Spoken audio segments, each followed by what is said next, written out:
Aujourd'hui, donc, effectivement, je suis arrivé avec un peu d'intimidation de la part à l'aéroport, mais chose qui s'est quand même réglée rapidement. Intimidation, vous voulez dire? Sur fouille de mes bagages, questions assez fermes et déterminantes, mais on connaît, je ne suis pas né de la dernière pluie, c'est bien pour cela que nous sommes présents. Si nous sommes venus ici, c'est pour soutenir le mouvement, pour parler au peuple de Martinique, de Guadeloupe, les Domiens, tous ceux qui se trouvent ici à Paris, à République, afin d'échanger, d'expliquer le pourquoi du mouvement et quelles seront les avancées et également les suites que nous donnerons à ce mouvement. Alors, en ce moment, les dernières nouvelles, que se passe-t-il? Les barrages, il y a eu ouverture, blocage au niveau du centre spatial de Kourou, je crois savoir. Et la suite alors, que va-t-il se passer? Eh bien là, nous avions donc validé le fait qu'il faille que nos élus puissent venir avec une délégation du collectif à la rencontre du président de la République. Et malheureusement, ça a été invalidé. Donc nous sommes plus ou moins dans une attente de solutions, puisque aujourd'hui nous avons donc un procureur, M. Éric Vaillant, qui essaie de jouer l'intimidation en nous disant qu'il va charger les barrages.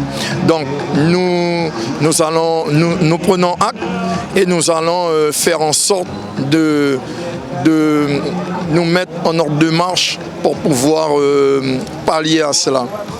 Alors, M. Goudet, vous êtes à Paris. Est-ce qu'il y a des rencontres de prévues avec un membre du gouvernement, avec un ministre, avec un Premier ministre, pourquoi pas? Comme je disais à vos confrères, si il advenait que le président ou le Premier ministre m'appelait pour une rencontre, je ne serais pas habilité à le rencontrer. Donc je ferai un retour direct à ma base et ma base va certainement valider ou pas, me donner la teneur du discours que je devrais tenir. Et si toutefois, effectivement, il y a une demande, j'attends la réponse de la base. Sauf que la population guyanaise ne m'a pas mandaté aujourd'hui à aller à la rencontre des politiques. J'ai tout simplement été mandaté pour venir m'exprimer ici à Place de la République avec les compatriotes et tous les participants qui se trouveront ici.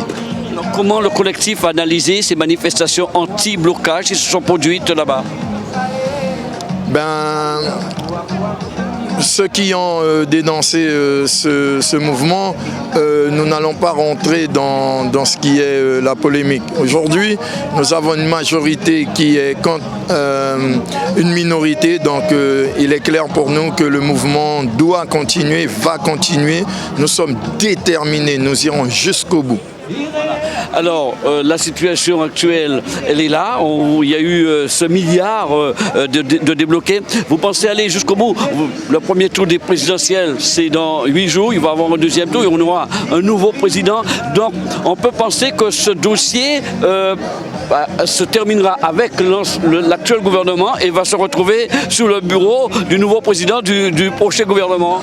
Écoutez, il est hors de question pour nous d'accepter ces 1 milliard. Nous avons exigé 3,3 milliards d'euros pour un plan d'urgence. C'est un plan d'urgence. Donc, où nous avons bien détaillé les infrastructures, les moyens sanitaires, les lycées, les collèges, les routes. Tout ce qui fait qu'aujourd'hui la Guyane va mal. Donc l'économie également, le social, c'est bien pour cela que nous avons bien détaillé le motif et la raison pour laquelle nous exigeons ces 3 milliards. Donc effectivement, nous pouvons terminer avec ce gouvernement et commencer avec l'autre, tout en sachant que nos revendications ont été envoyées à l'ensemble des candidats qui prétendent le poste de président. Et donc, nous disons à tous ces candidats, sachez que vous nous aurez en face de vous. Sachez que nous n'allons rien lâcher. Tant que nous n'aurons pas gain de cause pour la cause qui est légitime, vous nous aurez en face de vous. Alors, une dernière question, vous êtes place de la République. Vu de la Guyane, vous êtes satisfait de ces mouvements de solidarité qui se sont construits dans l'Hexagone ? Parfaitement. Aujourd'hui, c'est un réconfort, c'est une force. Et cela nous donne raison de continuer ce mouvement puisque nous ne sommes pas seuls. Ça se répercute dans le monde. Nous sommes aujourd'hui connus dans le monde, les 500 frères, Trop Violence, le collectif, parce que effectivement nous avons des stratégies, des méthodes que nous mettons en place et qui aujourd'hui sont friands par l'ensemble des habitants du monde. Outremernews.fr, site d'information actualisé 24 heures sur 24, 7 jours sur 7.